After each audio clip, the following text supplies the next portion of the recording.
Hello, so I'm going to show you an update on my channel situation because it's a very important update if you like my videos because I'm splitting my content into multiple channels instead of just having it all on one channel.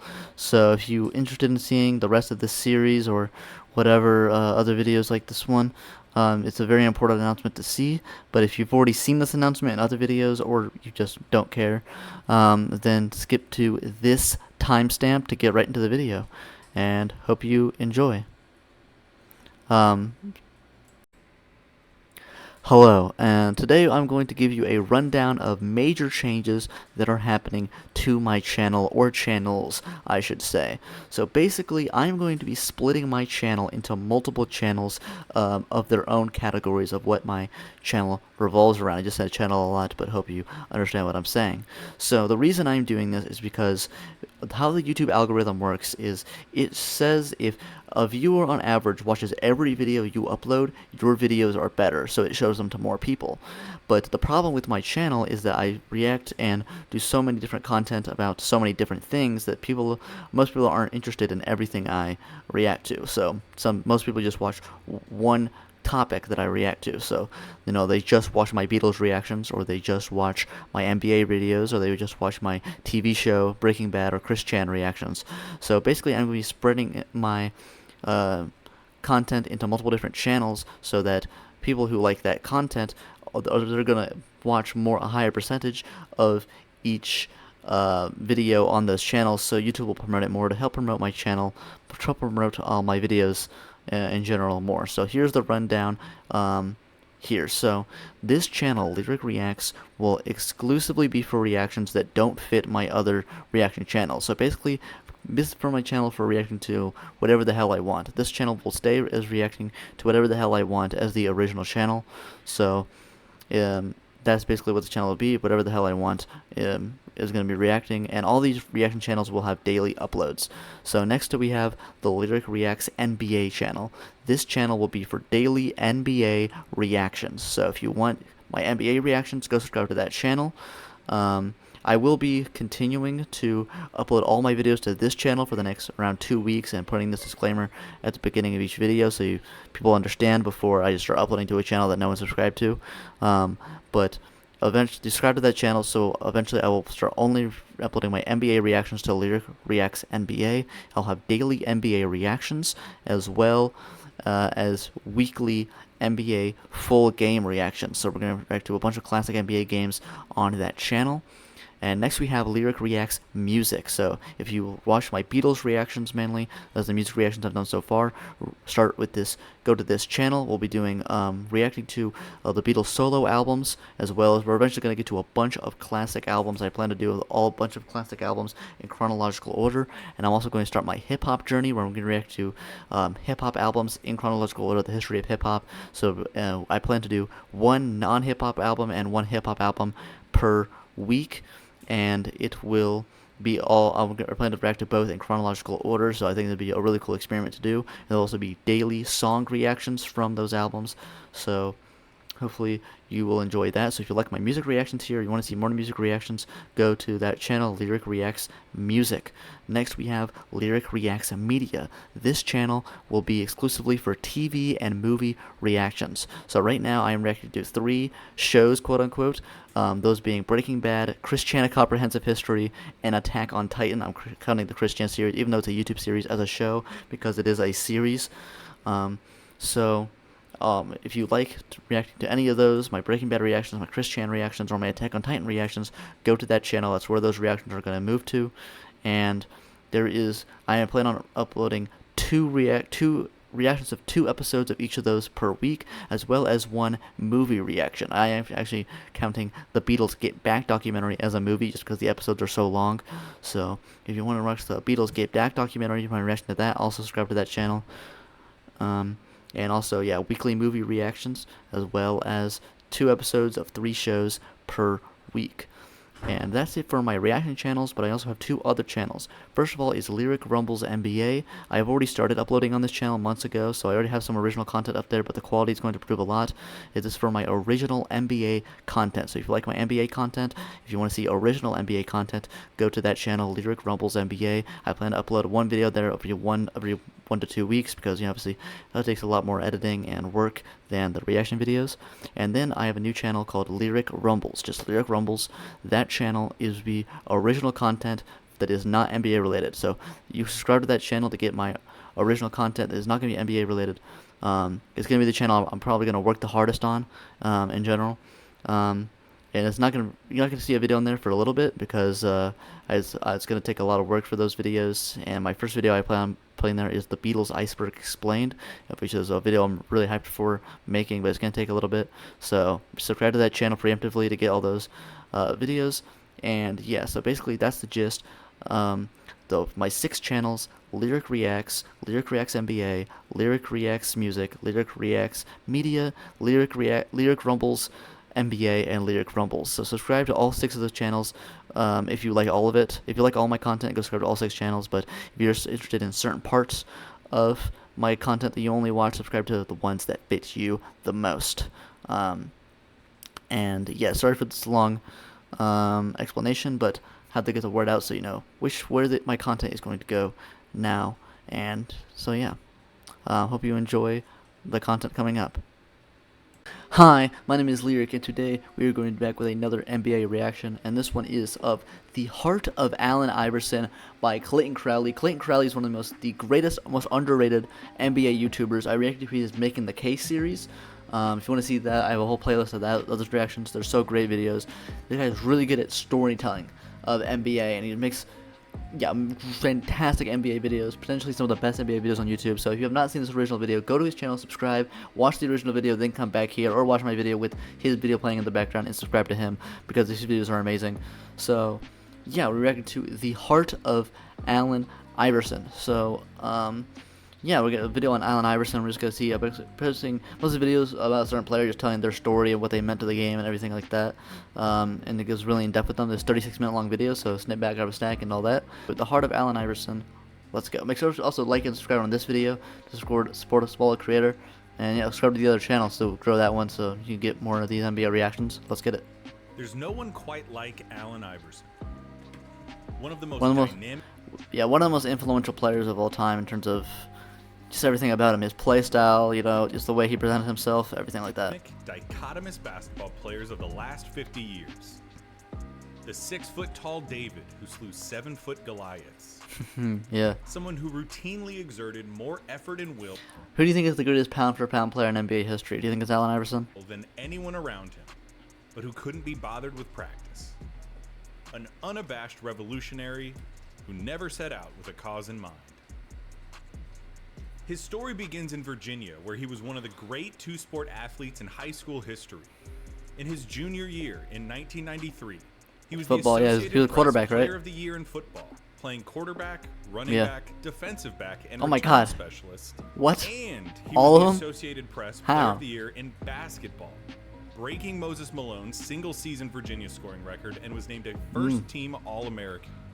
He led Bethel High School to state championships in both sports in the same year and was recruited by virtually every school in the country for both sports. That's nuts. Allen Iverson was on top of the world.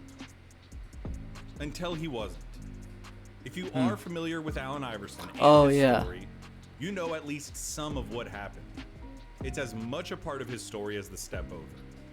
I can't go into the details and dynamics nearly as much as I want to, and I really want to. So if what I do cover doesn't satisfy you and you want to know more about the trial, I highly recommend 30 for 30, no crossover, The Trial of Allen Iverson.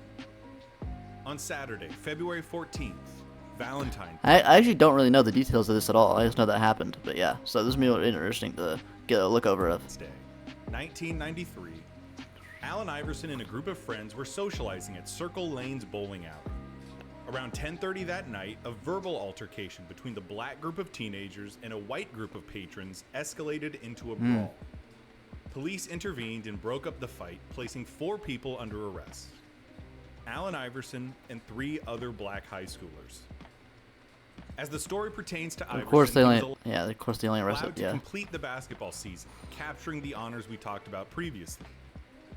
He was then tried as an adult of the felony charge of maiming by mob rather than for misdemeanor assault. He was refused bond and convicted. I think that just has to be racism, right? That just has to be.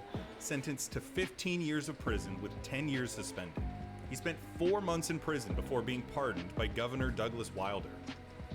In 1995, the Virginia Court of Appeals overturned the conviction, citing a lack of evidence. That is the extremely simple Wikipedia page rundown of the sequence of events. But there are a lot of things that need to be talked about. For one, the origin of the fight remains unclear. According to the prosecution, Iverson prompted the fight with no provocation. According to Iverson, a white man recognized him, calling him a slur and a little boy. Iverson confronted the man and his friends before a white man threw a chair, beginning the melee. All of which is hearsay. In fact, there isn't much detail or evidence about anything pertaining to that fight beyond hearsay. Iverson was alleged to have struck a woman over the head with a chair, though he and others claim that he removed himself from the fighting altogether. One of the craziest things, though, is the crime he was charged with, maiming by mob, a crime that was designed to combat lynchings in Jim Crow-era Virginia. Did the exact, now it's doing the exact opposite, used for, racism cause, because, I mean, a group of white people versus a group of black people, and of course, they only punish the black guy. Yeah, and they assume that he started it, that he was doing all this types of violent stuff, and it's hearsay on both sides. Yeah, this is just sad to hear about this so late, so past all this, segregation era. That shit still happening. Of it was to make it a crime to be a part of a violent mob. It didn't matter if someone else did the damage, hurt, or killed someone. If you were present, you were culpable. Even if you think that Allen Iverson started the fight, and even if you think he did hit someone over the head with a chair, a 15-year felony conviction with a minimum of 5 years in prison for a fight that resulted in no serious lasting injuries, where no drugs, knives, or guns were involved, is an absurdly harsh sentence. Just so dumb. He was tried as an adult and denied bail as a 17-year-old with no criminal history. No white people were arrested, and he was convicted under a statute designed to protect black people in Virginia. A statute that just so happens to require no proof of his actual involvement. So just dumb. By being So there, dumb. He was guilty. I don't know what else to say. The entire ordeal reeks of blatant racism at worst, irresponsible, mindless injustice at best.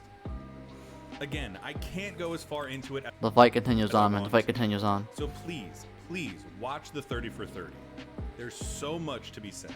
I might. I don't know if I can do a reaction to it, but... For 4 months, Allen Iverson sat in the farm, crying as he read what other people thought of him. For the first time in his life, people whom he'd never met had opinions on his character. And, of course, being a professional athlete, that's going to keep happening, your entire life. And that bothered him. In prison, Iverson describes developing rhino skin, an exterior too tough to pierce, forever ready to yeah, he eventually just stops giving a fuck what anyone thinks about him, just does his own thing. Protect the parts of him that made him. Jaded, he came to terms with the fact that people were going to think things of him for the rest of his life. Yeah. That they were either going to make him a hero or a villain, despite the fact that he didn't truly want any part of being either. He'd changed in jail, his mother said. He'd seen the world right in front of his eyes, and he knew what people could do to you. After his release, Allen spent his senior year at Richard Milburn High School, a place for at-risk students, where he didn't compete in any form of athletics. In the spring of 1994, John Thompson, the head coach of Georgetown University's basketball program, visited Iverson and offered him a scholarship. Love to see it, man. Love to see it. Even after all that. She loved her boy and refused to allow him to lose his chance at a better life. The same month of his release, December of 1993, after the scholarship offers had dried up and no one was willing to give him a shot, she had driven to Washington, D.C. and pleaded with John Thompson personally to give her son a chance. Love that, man. She Love was that. the reason why I helped her child, said Hmm. Thompson. Iverson became a Georgetown That's just Hoya that that's so great to hear, man. That's just so fantastic to hear. That's an emotional moment. debuting for I the just team yeah. in an Oh. exhibition game. See, this is what I love about Clayton Crowley. He just brings up all these stories, man. He just makes you emotional when you're just talking about like basketball. It's insane. Thomas Boswell of the Washington Post said, I saw Lou Alcindor, Austin Carr, Moses Malone, Alonzo Mourning, Albert King, Ralph Sampson, and Patrick Ewing play in high school. Now I have two memories on my impression top shelf. The man who became Kareem Abdul-Jabbar and Allen Iverson. In his freshman year, Allen Iverson won the Big East Freshman of the Year, the Big East Defensive Player of the Year, broke the school Defensive Player of the Year is so nuts for a guy who's 6 feet tall. record for steals That's in a season, insane. and helped the Hoyas reach the Sweet 16 for the first time in 7 years. Despite what he'd been through, he had remained an otherworldly talent. He was still the undersized, shot-making, hit-taking blur that captivated audiences the second their eyes fell on him. Hells yeah, man. His first year at Georgetown wasn't without hardship. Ever mindful of his players and their well-beings, Thompson pulled the team off the court and threatened to boycott a nationally televised game against Villanova. A group of Nova students had dressed up in striped jumpsuits, holding a sign that read, Allen Iverson, the next MJ. But they'd crossed out MJ and written OJ. Unless those students were removed immediately, Thompson told officials, Georgetown would not play. As Iverson remembers in a Players Tribune article written in 2018, Coach knew, and he could see my heart just sinking in that moment. He knew he couldn't protect me from everything that was in this world, but he sure tried. As a sophomore, Iverson led the Hoyas to a share of the Big East Championship, an Elite Eight appearance, and a final ranking as the number 4 team in the country. He again captured the conference Defensive Player of the Year and was named a first-team All-American. After the season, citing a need to make money to support his family and a 4-year-old sister who had begun suffering seizures, Iverson defied convention and became the first Georgetown player since John Thompson had taken over the program 24 years earlier to leave school early and declare for the NBA draft. He left Georgetown. I love the story build up to this. We're not even in the NBA yet. We're having such a great story build up to all this. Seeing the motivations for literally every move. It's such a great written video. Such a great written video. Season records for points and steals, and was the school's all-time leader in scoring average. Records that all still stand. For such a big school, that's so insane. To have so many records. In the 1996 let alone any. NBA draft, the Philadelphia 76ers selected Allen Iverson with the first overall. I don't think you really understand how insane it is to have a 6-foot guy be first overall pick. Like, for you not even, like, most guys, even if they're a 6-foot guy and they're, like, super good in college, you'd be like, okay, but it's not going to translate as much to the NBA because you're 6 foot tall. Like, a 6-foot guy first overall pick is so crazy. Like, that actually is insane. Pick, the shortest player ever taken number 1. And they By did far, it for I'm good pretty sure. reason. Despite being But yeah, think about, like, the recent number 1 picks. Obviously, Wemby, fucking 7'5". We have Alex Sarr this season. He's tall. Paulo Banchero's like 6'10". Cade Cunningham's like 6'7". Anthony Edwards like 6'6". Zion like 6'6". DeAndre Ayton 7 foot. Michael Fultz is decently small. He's like 6'2", 6'3". Ben Simmons like 6'10". Karl-Anthony Towns like 7 foot. For that would be Andrew Wiggins like 6'8". Anthony Bennett was like 6'8". Anthony Davis 6'11" or something. Kyrie Irving's pretty small.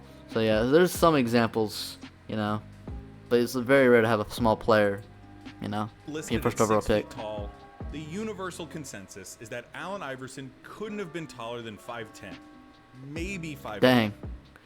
He was the NBA's league leader in minutes per game 7 times over his insane stamina. 14-year career, and was legitimately resentful anytime he was taken off the court. Over Josh Hart type beat. and over again, Iverson's This would have been Tom Thibodeau's dream player. opponents seemed prepared to let him tire himself. Tom Thibodeau's dream team has Allen Iverson, Wilt Chamberlain, and Josh Hart in the lineup. you can put the other two, whoever you want. He definitely has those three. Out. The idea that a person could sustain his kind of production and exertion over the full course of a game, series, or season, an absurdity. And yet, time and time again, the responsibility of guarding Allen Iverson. Yeah, to play that many minutes for a guy that's, like the main ball handler, doing all types of running back and forth, making plays. It's insane. Like he's never just like standing there. He's not a player that's ever just like standing there. He's doing all types of plays. So to put that much energy out, play that many minutes is insane. Depleted his opponent before Iverson ever broke stride. He could very well be the quickest player ever, splitting double and triple teams with a lightning fast first step. I was in highlights. So fun to watch, man. So fun. Himself into the fray, earning every layup and foul through blood and sweat. 160 pounds of muscle, hunger, and scar tissue, and not 1 ounce of quit. He was a dazzling player to watch, able to change direction and attack angles before a defense has time to react. He was described as relentlessly inventive, always seeming to make up his mind on what to do in the moment, doing things that had never been done, as if he were unaware of the limits of human anatomy. His body control, balance, and decision-making were inhuman, making him one of the very best finishers around the hoop that the game has ever seen. For a player so small. His freaky jump shot seemed to come alive in the big moments, and while he was no Gary Payton, his active hands and uncanny anticipation made him a defensive threat far beyond the reasonable expectations of someone. Great in the passing lanes. His attitude and confidence was unmatched, on par with greats like Robert and Bryant. Casually trash-talking Kobe. Giving Iverson an edge over nearly every contemporary. Yeah, not fair to anyone, man. Definitely not fair to anyone. And of course, he had the crossover, the most lethal weapon in his arsenal. His signature. One of the most influential moves in all basketball. Ankle-breaking, defense-shaking dribble that humbled an untold number of souls, including even the great Michael Jordan. Yep. Combine all of his physical attributes, all of his mental faculties, his unrivaled fortitude, and the filthiest handle outside of Kyrie Irving ever be put on the floor. And this is when he crossed him over twice. Yeah, he tries to get back up. He can't do it. The 8th highest career scoring average ever. Yeah, insane clip right there. Insane clip. The second all-time leader in playoff points per game. Allen exploded onto the NBA scene as a rookie, capturing the world's attention and the Rondo fake pass right there amidst a loaded class. Yeah, a loaded class to say the least, man. It's arguably the most loaded class in history. 96 Although class. The Sixers finished with just 22 wins and 60 losses, Iverson had already begun etching himself into Philly lore. He set an NBA rookie record by scoring 40 points in 5 consecutive games. That's insane. You know how insane that is? Imagine a rookie coming out. Imagine Wemby came out this year and scored 40 straight in 4 straight games. That's nuts. Oh my god. He torched the Cavaliers in April with 50 points. 50 in his rookie season. Oh my god. A rookie since Lou Alcindor, 27 years prior. And yet, insane. He scored 37 points in a March matchup with the Bulls. Yep. Featured this. Hey, I watch a lot of Jordan videos, man, but he got done on this one, bro. He got done bad on this one. Whoo. Over the next few years, Iverson and the Sixers looking like Rudy Gobert out there. Slowly improved as they began adding pieces around their exhilarating point guard. Players like Eric Snow, Aaron McKee, and Theo Ratliff, while head coach Larry Brown, hired in Iverson's second season, began to try to temper his superstar. Over the first 10 years of his career with the Philadelphia 76ers, Allen Iverson was a workhorse, leading the league in minutes per game 5 times, clocking in with numbers that have few equals, if any, in the post-merger era. Yeah. He became the shortest player to ever lead the league. Barely anyone plays over 40 minutes a game, at least in the regular season anymore. Set the playoff record for steals in a game with 10. And dang, helped the 76ers that's crazy. Become a mainstay in the playoffs, rejuvenating one of the sport's most storied franchises and fan bases. In those 10 years, he was an 8-time All-Star, When's the last time someone got 10 steals in a game? That's crazy. a 7-time All-NBA selection, I think it was T.J. McConnell when he had like 9 steals in one half. including 3 first-team All-League honors. Love this All-Star game here where they all have their own team jerseys. Was twice named the All-Star Game MVP, led the league in steals 3 consecutive years, was the NBA's top scorer 4 times. Which I think got the same amount as Kevin Durant and George Gervin. I think the only people above that are Wilt Chamberlain 7 times and Michael Jordan 10 times. and was named the NBA's most valuable player for the 2000-2001 season. He was a highlight machine for all the reasons we've already talked about. A full-time resident in the SportsCenter Top 10, all backed up by gutty, intense, soulful performances night in and night out.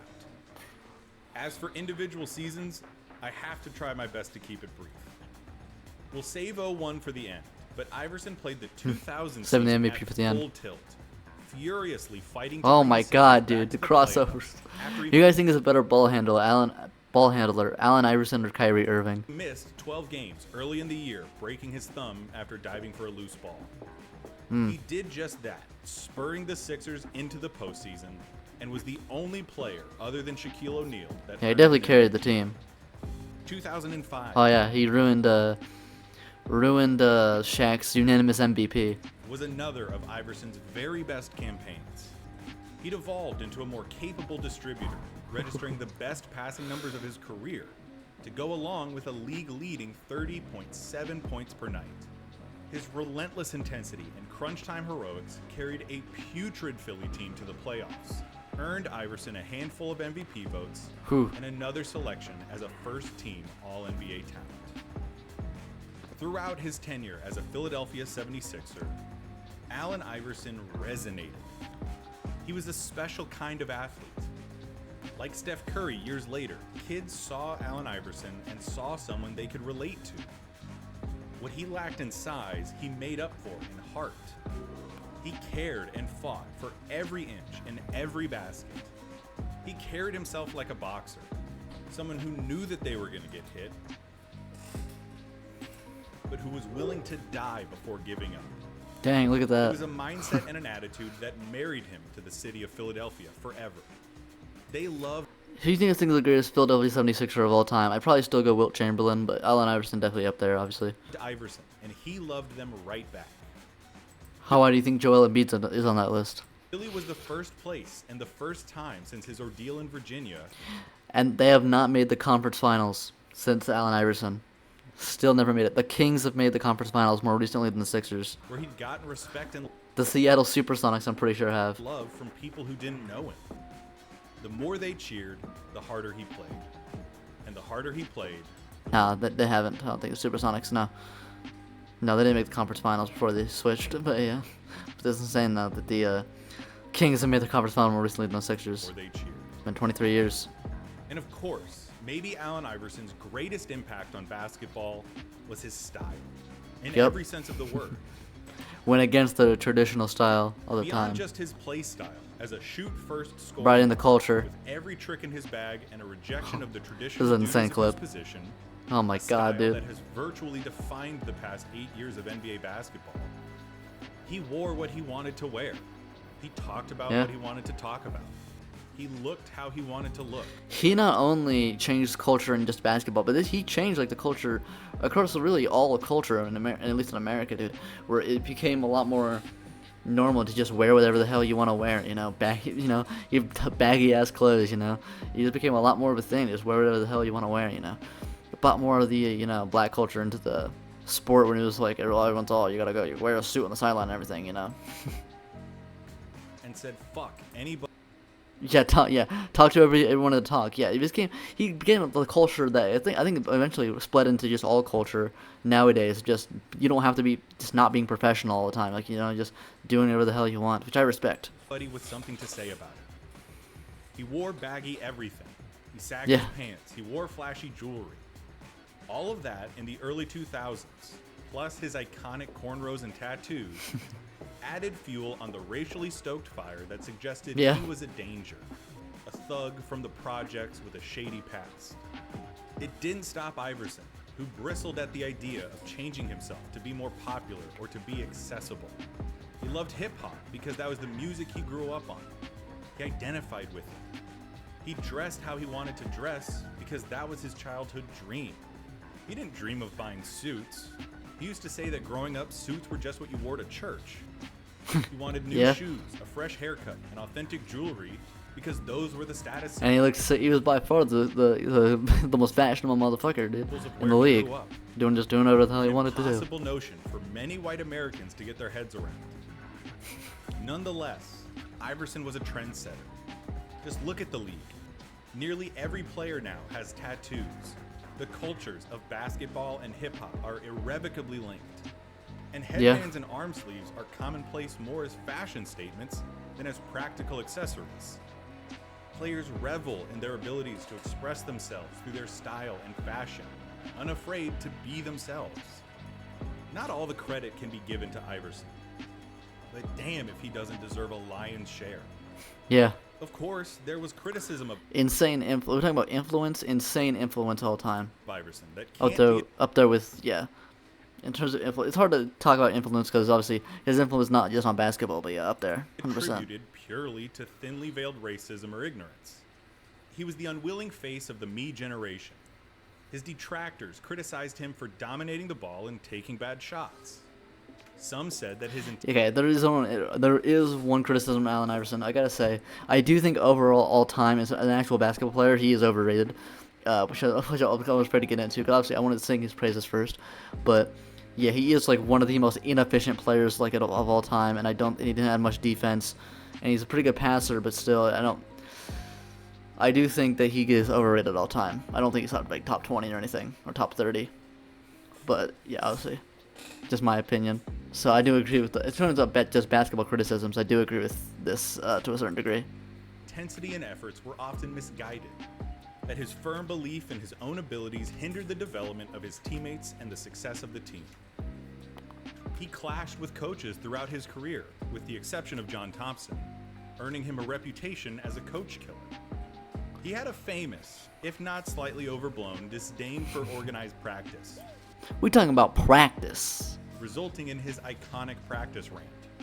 Not the game that I go out there and die for and play every game like it's my last. Not the game. We're talking about practice. He was also an illustrious partier, often found in nightclubs and casinos in the wee hours of the morning. He was a magnet for controversy throughout his career, including an instance in which, so the story goes, David Stern himself stepped in and stopped Iverson from releasing his own rap album after a single was leaked that contained homophobic language. Iverson missed charity and team events on multiple occasions, all of which gave many the impression that he just didn't take any of this very seriously, that he was irresponsible. Nearly all of those criticisms have at least a little substance. He made plenty of mistakes that altered his reputation and perception. And the first person who would tell you that is Allen Iverson. Yeah. Of all the things that Allen Iverson did or does, from his play to his style to his mindset, it all seems to stem from his... You also gotta say with this, one of the reasons he was so cool, not only because he did what the fuck he want, not only because he had the coolest crossover, the coolest move in NBA history with a crossover, and the fact that he was the short guy dominating these big dudes, also because his name is so cool. Like, it's just a great combination of things. Allen Iverson? That's such a cool last name, dude. Like, you gotta admit, like, so many things came together to just make him the coolest player in NBA history. Incredibly authentic humanity. Not to excuse, but to better understand Allen Iverson, it is important to know where he came from, even before Bethel High School. Allen was raised by a single mother who gave birth to him at the age of 15. He and his siblings grew up in a house built above the city sewer line, often with no heat or electricity. He learned not to wear shoes inside, because sometimes the sewer line would leak and there would be an inch or two of raw human waste on the floors. Oh, sure, dear he God. dreamt of wearing new clothes, but he also dreamt of saving his family from generations of poverty and struggle. which is exactly what he did when he went to the NBA out of That's such a Georgetown. good story, man. By the age of Such a good 23, story. when he signed a max extension with the Sixers, Allen Iverson had saved his family. He was taking care of all of them. His mother, his girlfriend, their 2 kids, 2 siblings, an aunt, 3 cousins, 2 uncles, and his father figure. All living in the same Philadelphia suburb, thanks to him. I hate to speak for him, but I get the impression that he wasn't necessarily focused on winning the finals every year and being the GOAT. He was trying to take care of the people who loved him.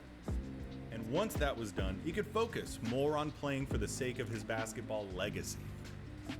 In the middle of the night, on his way home from the club, he would often call his mom for the 3rd or 4th time that day, waking her up just to say I love you and to thank her for having him.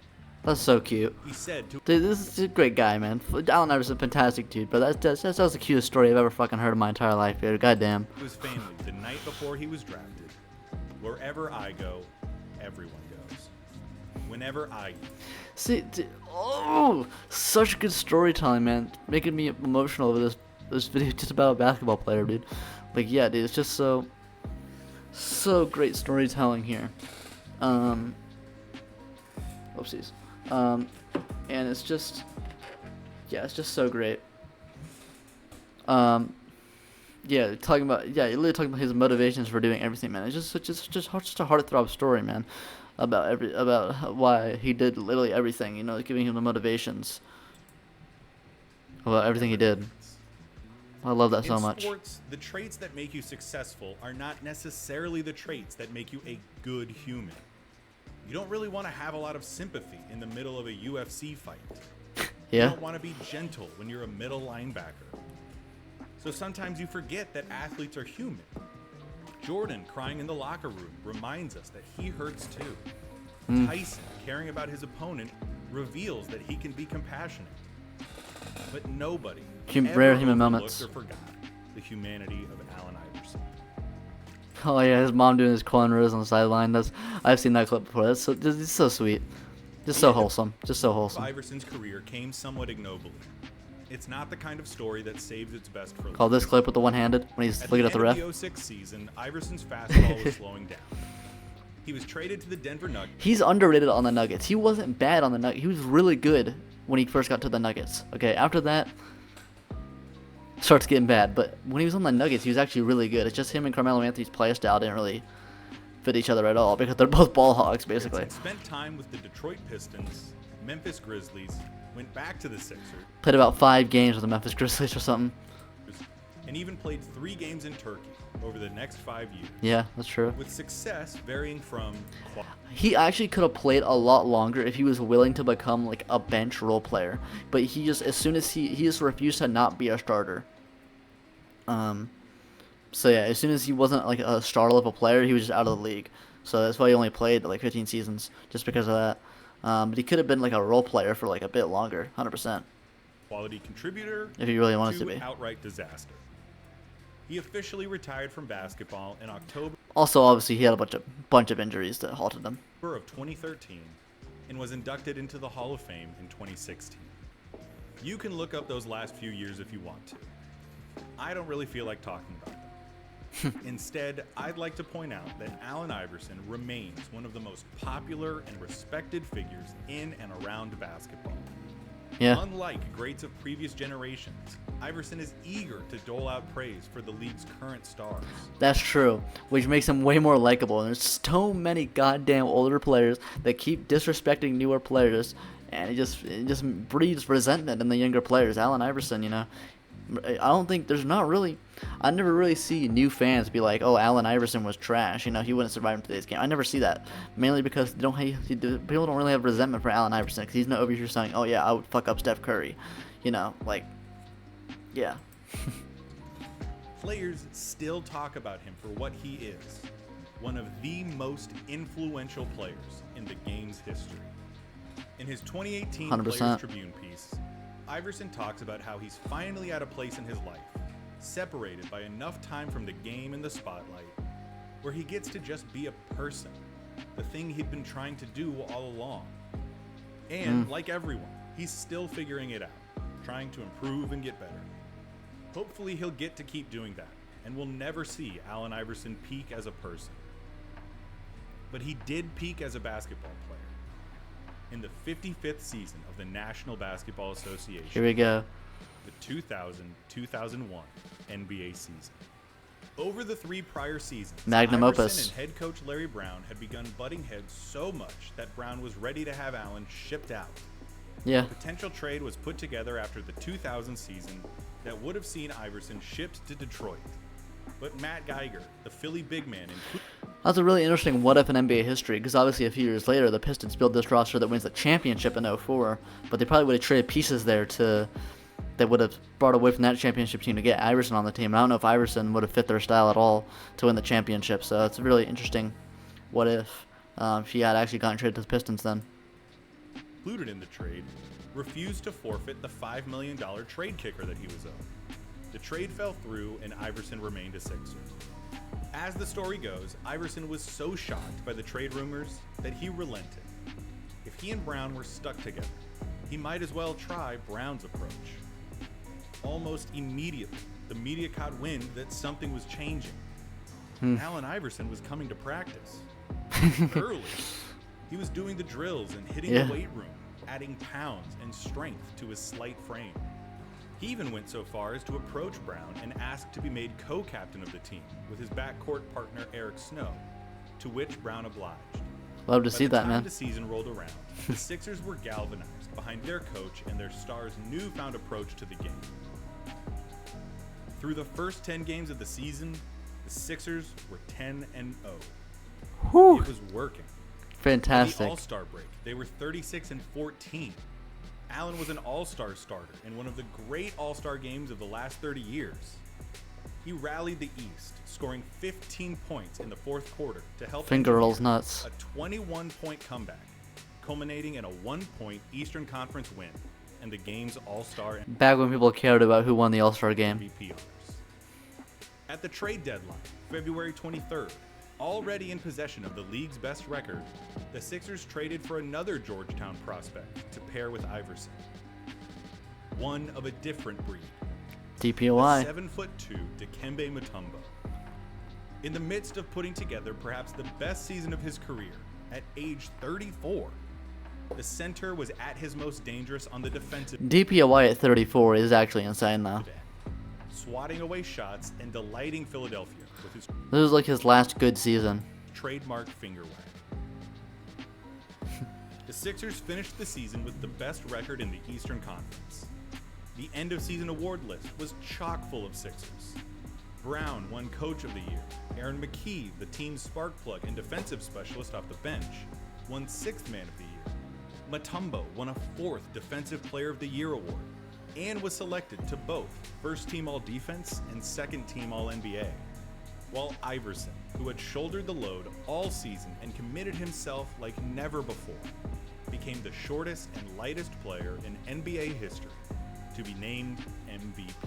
Most valuable and a sporty Giants, man. Allen Iverson, the guy who couldn't make teammates better and couldn't be the best player on a winner. At like 24 the too. NBA's most Really young. valuable player. And while the regular season remains special for the Sixers and for Iverson, the true magic came in the playoffs. In the first round, Philadelphia trounced the Indiana Pacers, the team that had bounced Philly out of the playoffs the last 2 years, and one that Brown had helped coach to relevance. Iverson averaged 31.5 points a game and played 184 minutes and 8 seconds of a possible 192 throughout the series. Josh Hart, In bro. the What did I second say? round, against Vince Carter's Raptors, the series went the distance. Game 7, yeah. To say that Iverson Carter misses the game-winning shot here. had his moments is an understatement of the highest. Vince Carter would actually be a really good player to look into because he was like at one point he was looked at as like the next Michael Jordan, and he just didn't end up that way. Even though he was the greatest dunker of all time and a great three-point shooter, and fantastically athletic. But it'd be really cool to see what really went wrong with him. Order. He scored 54 points in Game 2 and 52 points in Game 5. That's 12 insane. Sixer wins. 2 50-point playoff games in one series is so fucking nuts. Especially, once again, in this era. This is literally the lowest scoring era in NBA history, by the way.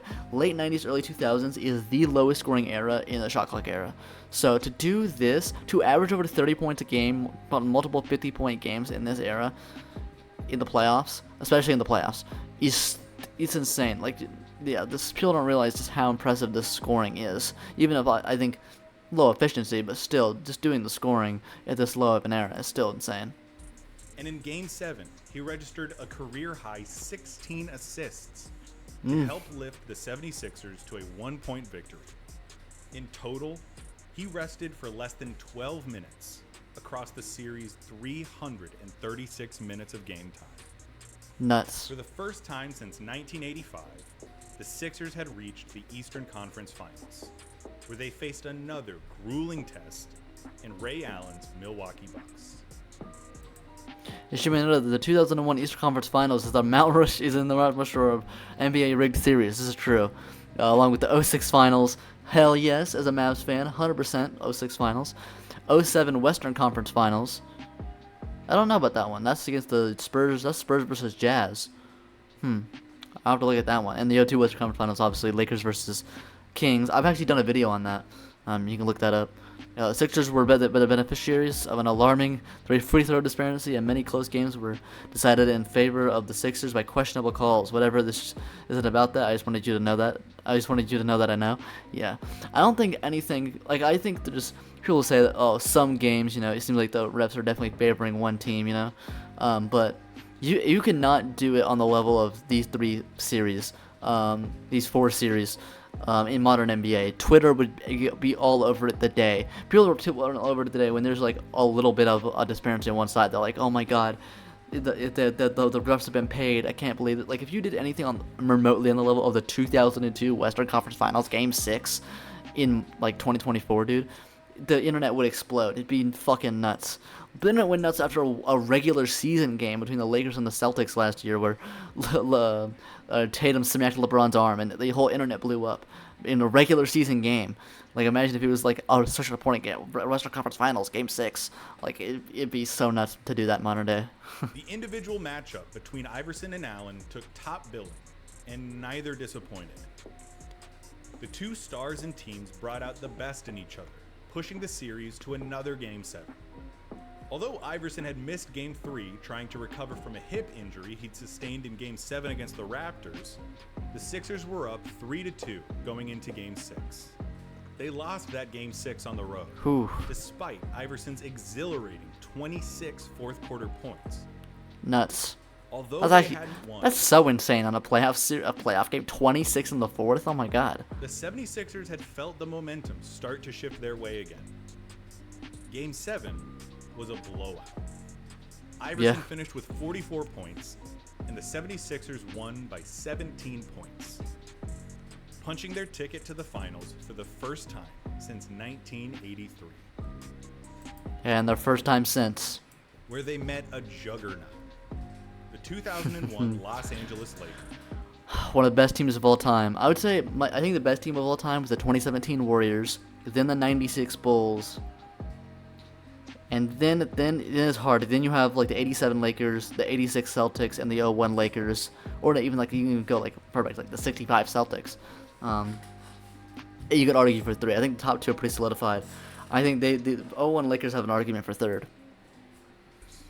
Led by the immortal duo of Kobe Bryant and Shaquille O'Neal. The feud between Kobe and Shaq had tanked the Lakers' regular season, but with a little help from the Zen Master and Derek Fisher, the Lakers had bounced back and become a buzzsaw in the playoffs.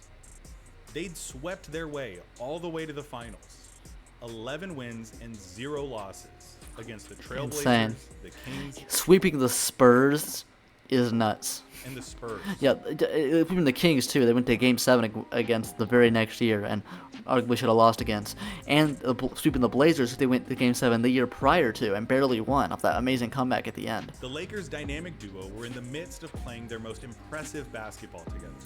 Yeah, this is the best Kobe Shaq duo. Kobe Bryant was literally arguably top 3 player in the world, playing alongside Shaq, who was, I think, pretty definitively the best player in the world this time. Forming the best 1-2 punch in league history. Nobody gave the Sixers a chance. According to SportsOddsHistory.com, the 0-1 Lakers remain the most favored team in a finals matchup since at least 1974. But wait, and the website only goes back to 1974, so yeah. The outcome was a certainty. The Lakers would win, and they would probably sweep, becoming the first team to complete a perfect, undefeated postseason. I'm surprised they're not 18 Warriors weren't that much favored against fucking Kevin Love, the second best player on the Cavs, but I guess LeBron on the team brings your odds up a little bit. You know, maybe a miracle happens. And yeah. Of all the teams to ever make the finals, the 0-1 Sixers relied on Iverson as much as any team has had to rely on a single player outside of LeBron James. Iverson's offensive workload was historic. The shots he had to take, the minutes he had to play, the beatings he had to endure were essential to their success. He had to be a supernova for the Sixers to stand a chance. The peak of Allen Iverson, the basketball player, occurred on June 1st, 2001. Game 1 of the NBA Finals. One of the most iconic games ever, man. The Lakers dominated the first quarter of play, ripping off 16 straight points on their way to a 21-9 lead in front of the Laker faithful. And then, Allen Iverson left his body. Everything that he was on the biggest stage erupted into being as he went nuclear, ending the first half with 30 points. Carrying that momentum, Philadelphia blitzed the Lakers in the third quarter, opening up a 30-point half in the finals in the lowest scoring era in NBA history. 15-point lead. But basketball is a game of runs, and the Lakers had their answer, thanks in large to two men. Shaquille O'Neal, the Diesel, started pouring it on and of course overwhelmed Mutombo, bringing the Lakers back into the fight. Yeah, Shaq dominated this guy, Mutombo, dude. Ron Lue, the Lakers' DPOY. diminutive guard, did the impossible. He put the clamps on Allen Iverson. For a little bit. Iverson scored only 3 points in the fourth quarter, with Lue contesting every shot and harassing him around every screen. With the Laker comeback complete and the game tied at 94, Eric Snow missed a desperate game-winning attempt at the buzzer. Game 1 of the finals was going to overtime. The Lakers scored 5 straight points in the period to take the lead. Philly's Raja Bell answered. And then the answer woke up. 7 consecutive points to give Philadelphia the lead, punctuated by his last 2. Here we A go. move and a shot that would become the iconic image of Allen. The image of Allen Iverson right here. The step over.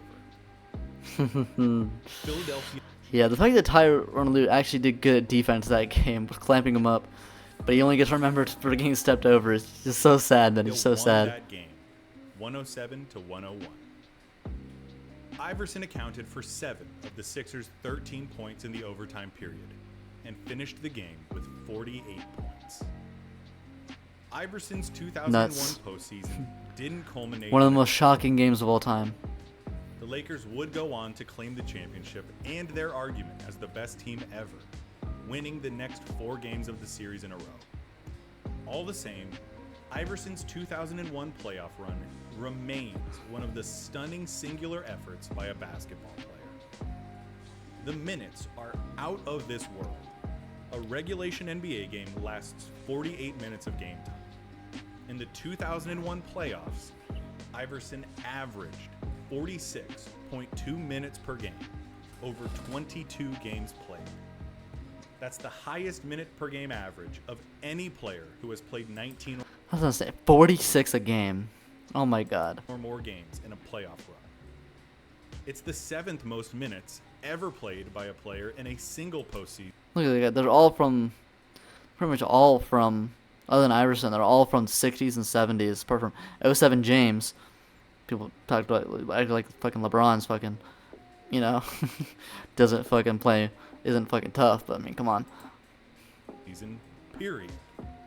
No player in 93 NBA Marley, shout out. history Guarding Jordan in that has run. played as many minutes Insane energy. in as many games. And his responsibilities didn't end by just being on the floor and inspiring the team. He had to be the 76ers' first, second, and third options offensively, Yeah. which he was. The only players to average more points in as many games in NBA playoff history are Jordan, LeBron, and Hakeem. Insane company, None of man. Insane company. near as many minutes on their odometer. And remember, Allen Iverson is 5'10" and 160 pounds. Yeah. A Herculean burden, shouldered all season long, delivering Philadelphia to their first NBA Finals trip in almost 20 years, and a triumph of a performance to steal a game from the Los Angeles Lakers. For one night, he made people believe. For one night, the Philadelphia 76ers were winning the finals against the Los Angeles Lakers, denying them a perfection that had seemed inevitable. For one night, the world of basketball knelt to Allen Iverson. So beautiful, man. So He beautiful. was not supposed to make it. He had talent, but people from where he's from that have gone through the things he had gone through were not supposed to make it to Georgetown, to the NBA, to hold the most valuable player trophy, to carry a team to the NBA Finals, and to deliver a masterpiece that knocked a dynasty at their peak to the canvas. Such a beautiful. Oh my God, Allen it's so Iverson beautiful. didn't really change the way basketball teams are constructed. Perhaps you still can't win playing the style he did. But the undeniable fact and the enduring mark of his legacy is that he did change basketball. 100%. Not even a debate.